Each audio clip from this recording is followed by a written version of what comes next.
ಕಂದಾಯ ಸಚಿವರು ಪರಮೇಶ್ವರ್ ಅವರು ಹೇಳಿದ್ದಾರೆ, ಆಗಸ್ಟ್ ಆದಮೇಲೆ ಕೇಂದ್ರ ಸರ್ಕಾರಕ್ಕೆ ಮನವಿ ಕೊಡ್ತಾರಂತೆ. ಆಗಸ್ಟ್ ಆದಮೇಲೆ ಅಷ್ಟೊತ್ತಿಗೆ ಏನು ಇರ್ತೈತಿ? ಇಲ್ಲಿ ಏನು ಉಳಿದಿರಲ್ಲ, ಏನು ಇರಲ್ಲ, ಖಾಲಿ ಭೂಮಿನೂ ಇಲ್ಲ, ಜನನೂ ಕೂಡ ಗುಳೆ ಹೊದ್ದು ಹೊರಟೋಗ್ಬಿಡ್ತಾರೆ. ಎಲ್ಲೇ ಊಟಕ್ಕೋಸ್ಕರ ಎಲ್ಲಿ ಬೇಕೋ ಗುಳೆ ಹೊಡೆದು ಹೊರಟೋಗ್ತಾರೆ. ಸರ್, ಈಗ ಅಧ್ಯಯನ ಮಾಡಿದಿರಿ, ಸರ್ಕಾರಕ್ಕೆ ನಿಮ್ಮ ಡಿಮ್ಯಾಂಡ್ ಏನು ಅಂತ ಸರ್? ಸರ್ಕಾರಕ್ಕೆ ಕೂಡಲೇ ರೈತರ ಸಾಲ ಮನ್ನಾ ಮಾಡಬೇಕು. 1 ಲಕ್ಷದವರೆಗೂ ರೈತರ ಸಾಲ ಯಾರ್ಯಾರು ತಗೊಂಡಿದಾರೋ ಮನ್ನಾ ಮಾಡಬೇಕು. ಬೆಳೆ ಇಮಿಡಿಯೇಟ್ ಆಗಿ, ಮತ್ತೆ ಬೆಳೆ ಪ್ರತಿ ಎಕರೆಗೆ 50,000 ರೂಪಾಯಿ ಪರಿಹಾರ ಕೊಡಬೇಕು.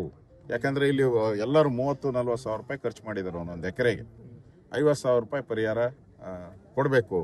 ಮತ್ತು ಜಾನುವಾರುಗಳಿಗೆ ಎಲ್ಲ ರೈತರಿಗೆ ಬೇರೆ ರಾಜ್ಯದಿಂದ ಆದರೂ ತೊಗೊಂಬಂದು ಇಲ್ಲಿ ಜಾನುವಾರುಗಳಿಗೆ ಉಳಿಯುವಂಥದ್ದಕ್ಕೆ ಅವ್ರಿಗೆ ಗೋಶಾಲೆಗಳನ್ನು ಮಾಡಬೇಕು. ನೆನ್ನೆನೂ ನಾನು ಗೋಶಾಲೆಗೆ ಹೋಗಿದ್ದೆ, ಸುಮಾರು 150 ಹಸು ಇತ್ತು. ಯಾವುದಪ್ಪ ಮೊಳಕಾಲ್ಮೂರಲ್ಲಿ 150 ಇದು ಒಂದು ಇಡೀ ಹುಲ್ಲು ಇಲ್ಲ, ಕೊಟ್ಟಿಲ್ಲ ಸರ್ಕಾರ. ಒಂದು ನಯಾ ಪೈಸಾನು ಕೊಟ್ಟಿಲ್ಲ. ಗೋವುಗಳಿಗೂ ಇಲ್ಲ, ಜನಕ್ಕೂ ಇಲ್ಲ. ಇವ್ರು ಬಿಡಿ ಕಾಕ್ರೋಚ್ ಪಾರ್ಟಿಯಲ್ಲೇ ತಲ್ಲೀನ್ ರಾವುಟ್ ಅವ್ರು